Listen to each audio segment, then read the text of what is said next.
Você quer ser um líder de projetos de TI? Então fique comigo e assista esse vídeo. Ou se não passou ainda isso pela sua cabeça, pode ser uma boa ideia você assistir. Eu sou Célia Amarelo. Você faz um curso de administração, de marketing, de tecnologia, e aí você sai um técnico.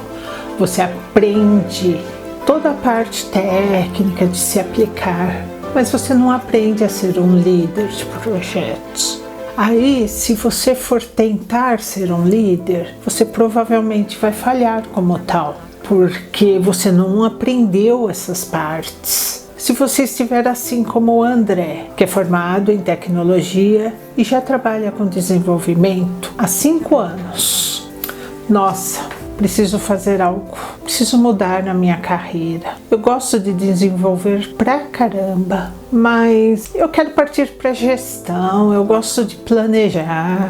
Eu acho que está na minha hora. Quem sabe me tornar um líder de projetos? Mas e como? Como eu começar? Eu não sei o que eu precisaria estudar, o que eu precisaria fazer. Não tenho nem ideia. Ou se eu conseguiria gerir uma equipe, eu não tenho ideia. Se este pensamento já passou pela sua cabeça, ou se agora que você ouviu isto, você imagina que isto é para você, vou te falar uma coisa. Existem características emocionais que envolvem muito o papel de um líder de projetos. São características que, como exemplo, carisma, empatia, confiança. Se você pensar bem, muitas pessoas já nascem com essas características, mas eles não sabem usar, usam de forma errada. Outras pessoas não nascem com essas características, mas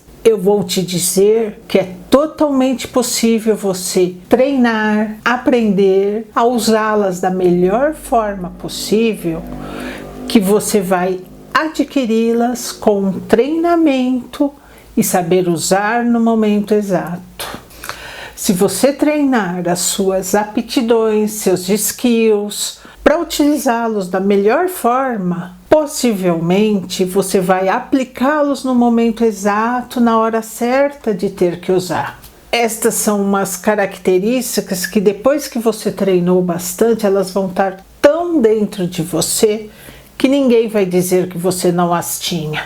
Elas vão ser que você nasceu com elas. E ao mesmo tempo, é muito importante saber utilizar essas características a seu favor. Olha, não adianta, por exemplo, você ser uma pessoa super simpática, carismática e precisar dar um feedback negativo e não souber como. Aí você pode dar esse feedback negativo de uma forma errada porque você não treinou. Você não soube como aplicá-lo no momento. Aí você acaba desanimando, desmotivando seu colaborador, seu subordinado, a pessoa com quem você está dando esse feedback. Vamos colocar como um exemplo. É um exemplo muito básico, muito simples, mas para que você entenda.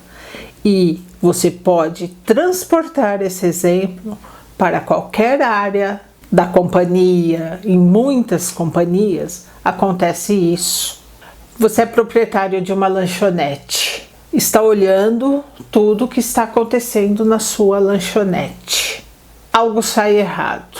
Carlinhos, aquele jovem que você contratou há pouco tempo, faz um mês e pouco que ele está trabalhando com você. Você contratou porque a sua demanda está muito grande. Carlinhos é jovem, de camisa verde, sorridente, atende todas as mesas com a maior alegria. Só que com essa euforia de ele estar atendendo, ele passa a atender muitas mesas, porque ele quer demonstrar serviço. Faz um mês que ele entrou na sua lanchonete, então ele está atendendo, sorridente e atendendo. Só que em um dia, Carlinhos inverte o pedido de 2 mesas. Ele pega, entrega o prato para a moça e a moça olha para ele. não foi isso que eu pedi. Carlinhos olha no papel, na comanda. Daqui um pouco, um senhor que estava umas 4 mesas para o lado, fala alto: ei, moço, esse pedido é meu. Carlinhos pede desculpas novamente para a moça e leva o pedido até o senhor que estava na mesa atrás. Só que o senhor não estava tão receptivo com esse erro do Carlinhos. Ele ficou resmungando. Lógico, você, como proprietário, já pegou e estava lá. Você, o Carlinhos e o cliente.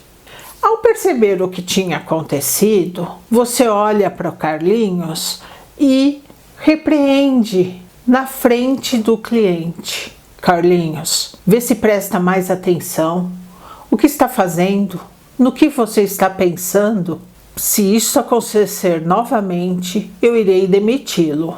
Ouviu? Lógico, Carlinhos tinha ouvido, né? Muita gente tinha ouvido.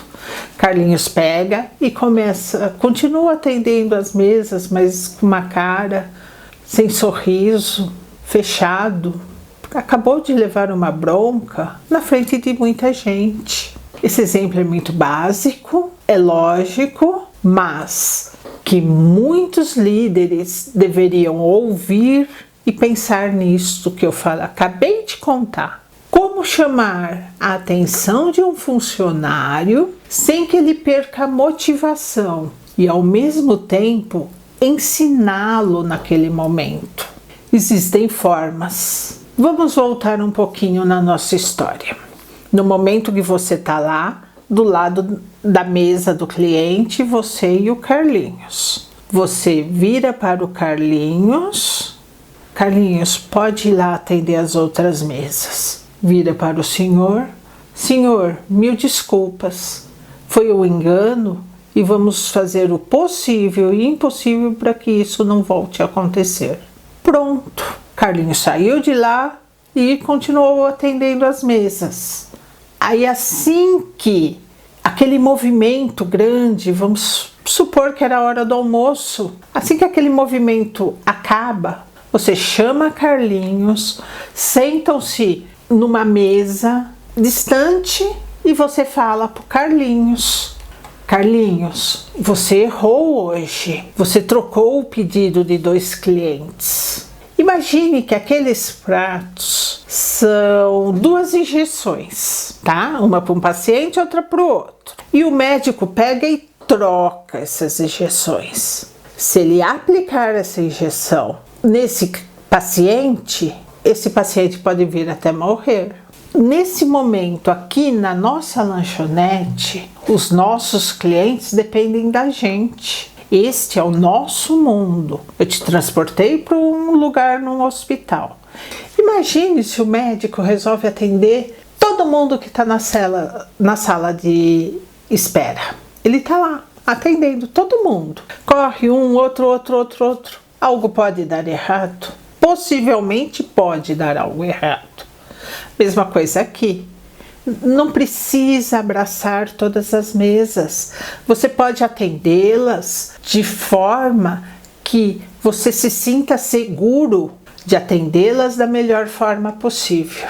Com atenção, com alegria, e faça o melhor que você consiga. Ok?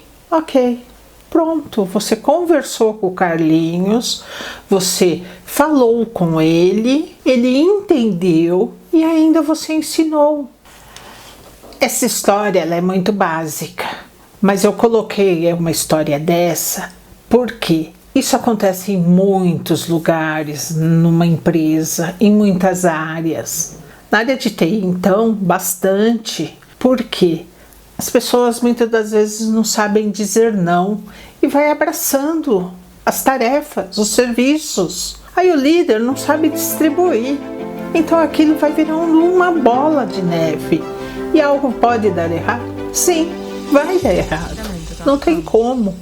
Então essas características que você precisa ter para ser um líder de projeto, você vai aprender, treinar e saber usá-las. porque as características emocionais são um pedacinho do que você precisa saber para ser um bom líder de projetos de TI. E se você quiser saber mais coisas do que um líder de projeto precisa, fique comigo, te darei mais dicas.